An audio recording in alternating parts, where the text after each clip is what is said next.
Here we go, Forbidden Stars from Fantasy Flight Games. A lot of hype and speculation and whatever you would call it about this one. This is not my copy, this is Paul, the brother-in-law's copy. And that'll do because I'll get to play it. From the Board Game Guru in the UK. Oh look, and they've even put a little smiley face on the box. Priceless. Oh, and that's the box. Big, thick, deep box. And there's been comments about the price of this and everything, but if it's a really good game, oh look, it is in conjunction with games or some sort of license with Games Workshop. I never realised that until now, and that must be for the is it the Chaos Marines or something, or like the Warhammer tie-in. So there you go, FFG and Games Workshop collaboration, right? Or rather, Games Workshop insisted that their logo's on there for using the Marines and stuff, the 40,000K or whatever you call it. Right. So really deep box. I think it's deeper. Yeah, it's deeper than Descent. I don't know what I could compare that to, but yeah, it's deeper than the Descent base game box. So let's open it up. Fairly nice box front. Doesn't really grab me, I'll be honest. But there you go. We've got the little FFG rulebook with Star Wars on the front there. Now, learn to play rules. This has been mentioned in other videos. And the best video and most fun video to date is No Pun Included. That is awesome. If you haven't seen that, look on Board Game Geek at the Forbidden Stars, them videos. And then No Pun Included, it is awesome. So this, learn to play, this is to get you up and running. You may not know all the little rules, but it's to get you up and running with, let's have a look, 16 pages of rules, well 15 if you don't count the cover. Not bad. And then we go into deeper rules. This is a reference book, and this is quite good. I mean, it looks like it's laid out. This is the one you probably have to reference when you're playing the game for the first few times, I would think. And again, this isn't, you know, it's not too bad. Exactly the same, 16 pages to the back. We come in here, we've got the player sheets, a nice big Ziploc bag.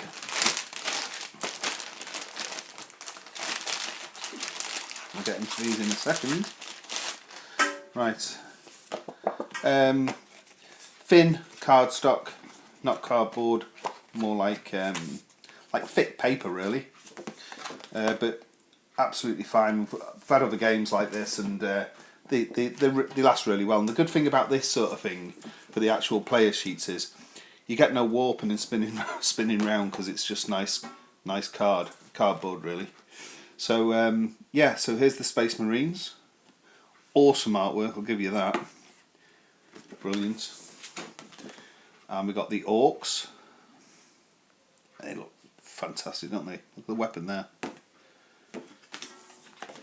And we've got the Eldar. He's almost like a Starcrafty sort of, with his blue eyes there. And we got the Chaos Space Marines. These are sort of similar. I'm not into this 40,000K stuff, but aren't these somewhat similar to in Space Hulk? I've certainly seen these on the figures of good old Space Hulk, the latest editions up there next to Alhambra. I'm sure, I remember when putting the figures together, they're similar, aren't they? Right, punchboard sheets. Let's have a quick look. Not many punchboard sheets, to be honest. Just a couple, not a bad thing. You don't want to be drowned in cardboard chits. So we've got two sheets here. That's just come out, that's some sort of track. Got some little discs here for keeping track of stuff. We've got these the wall posts. These stop you going to parts of the board and they can move around, can't they? Is these Storm or something? There There we go. That's one sheet. Ah, one sheet. And another one here. They all seem to be nicely centralised, easily punched out, and good thick quality with a matte finish. Still a lot of weight in this box. Still for the coasters here. So here we go. This is the player board, and depending on the players, depends how many you put out. I think in a 2-player there's 6 of these go out, 3-player 9, and a 4-player 12 if there is 12, dual-sided. They are really thick. I just hope they lay really flat and don't curl or anything. Not had any reports of that, which is a good thing. They seem to lay nice and flat and butt up to each other well. They're cut nice and squarely. That's a good thing. 3, 4, 5, 6, 7, 8, 9, 10. Yeah, there is 12 of these. Oh, I don't know why people have been complaining they're coasters. Oh, no, that's not part of it. But somebody said, oh yeah, they look like coasters. Yeah, I'll give you that. You can fit a nice big mug of tea on there, but they seem decent, good fixed size, and they're quite large. So there's the board. Decent artwork.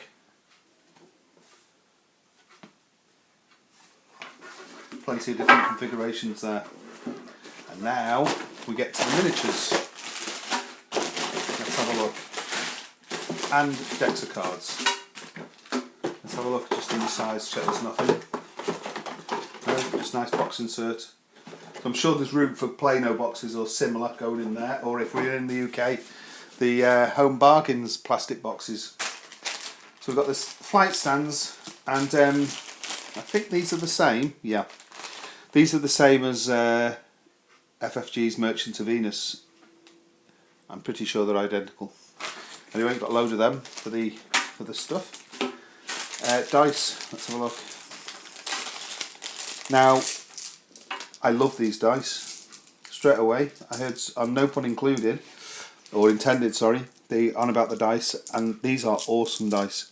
I like the fact that they're smaller, but they're just striking. Something about the colours, fully etched in, and they ooze quality. They're for the dials. We've seen them again in Merchants of Venus and stuff like that, and Wiswar. Little clips that clip together to keep the dials in. There we go. But these dice, they're lovely, aren't they? They are superb. There's something about them, you definitely want to chuck those dice. They are extremely good quality. Some of the best dice I've seen. Okay, really smart. Card decks, let's have a look at some of the artwork here. And I am impressed that there's only 2 cardboard sheets here. It's like FFG are coming away from the from drowning us in chits, which is a brilliant thing. Nice artwork on the back. This will differentiate the decks.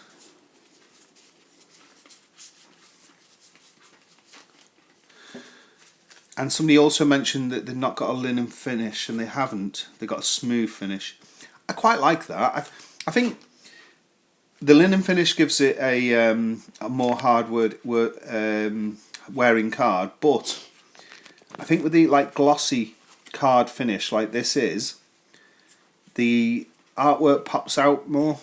Personally, I prefer this sort to the linen, even though I know that the linen is probably a more hard wearing and probably a more expensive to produce card. But I do like this shiny gloss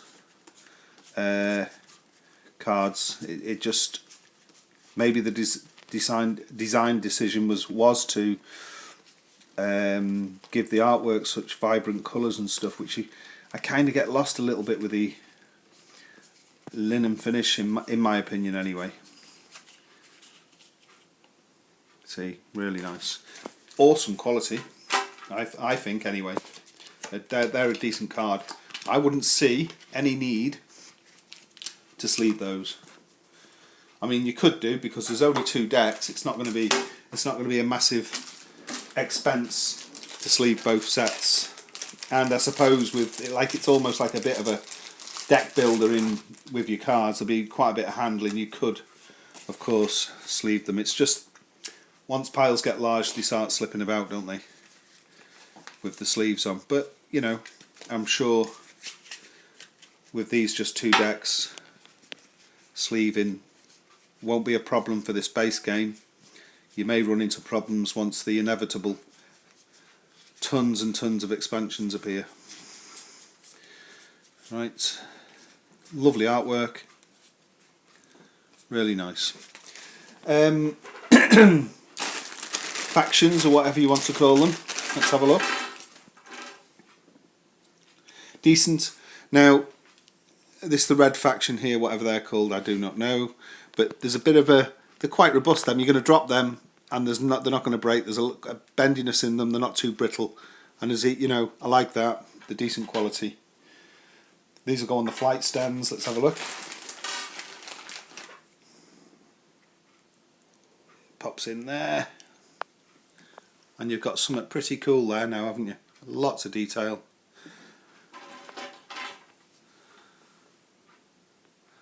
And some people are going to do awesome paint jobs on these, aren't they? They look pretty good. It says red. I like this yellow faction, this like mustard coloured yellow.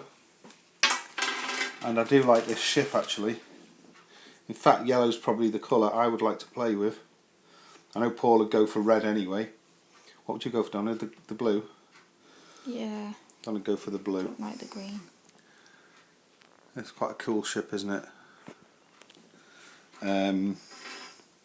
Yeah, I like this yellow race. They're pretty good. I like their ships. And we've got the green. Bit of a dull green. Some people might like that. Yeah, like army. Yeah, like army. It doesn't really do much for me, the green. But you know, there's a lot of detail there. We've got the blue. Again, they're like, I see, militarised, almost dull colours.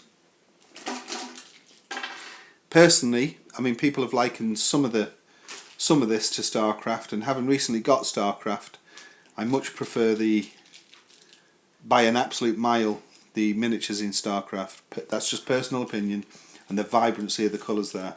But I can see why people like these. I mean, they are still pretty awesome. They're lovely little tanks and stuff. And this must be like stuff that all players use. I would guess these are cities and stuff. I guess, and things that that will appear on the board anyway. There we go. There's a lot of stuff there. I think it's priced reasonably well for I think this is about £65 or £66 delivered, and you know, you're getting a lot of miniatures. Apparently the game is amazing to play, which is the main thing, isn't it? That is Forbidden Stars from Fantasy Flight, in conjunction with Games Workshop, or their license anyway. So thanks for watching.